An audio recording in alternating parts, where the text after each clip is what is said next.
How far would you go to follow your dreams of becoming a filmmaker? Well, in 1992, Robert Rodriguez didn't apply for a grant or a loan. He checked himself into Pharmaco, a medical research facility in Austin, Texas. He spent 30 days there as a human test subject for experimental drugs to fund his first feature film, El Mariachi. He earned $3,000 from that stay, bringing his total budget for his first feature film to about $7,000.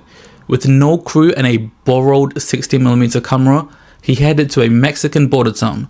He didn't have a dolly, so he used a broken hospital chair. He didn't have a lighting rig, so he used a nearby white school bus to bounce the sun as light. That 7,000 film, however, won the Audience Award at Sundance and launched a multi-billion-dollar career. So what can we learn from his story? Rodriguez realized that the biggest expense on a film set isn't gear, it's people. So he decided to do the only reasonable thing, and he acted as the director, the cinematographer, the camera operator, and the sound mixer at the same time. By working solo, he eliminated the speed tax of having a crew. He didn't have to explain his vision to anyone, he just executed it. He used the local town as a backlot, casting local residents, including the local actual police chief as one of his actors. Because he was a one-man army, he could move fast, stay invisible, and capture action that looks like it cost 10 times more than it did. The entire film was shot in just 14 days. To move that fast, Rodriguez stripped cinema down to its bare essentials. He shot without synchronized sound because he didn't have a sync cable for his camera and his recorder. He filmed everything silent and then recorded the audio separately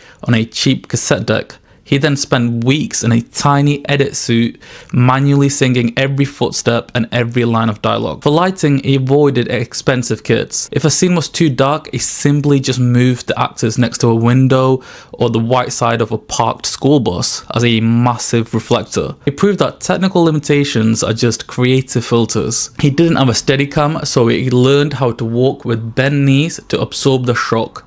A low-tech solution that created his signature kinetic style. He didn't just write the dialogue, he storyboarded every single shot based on props he already owned.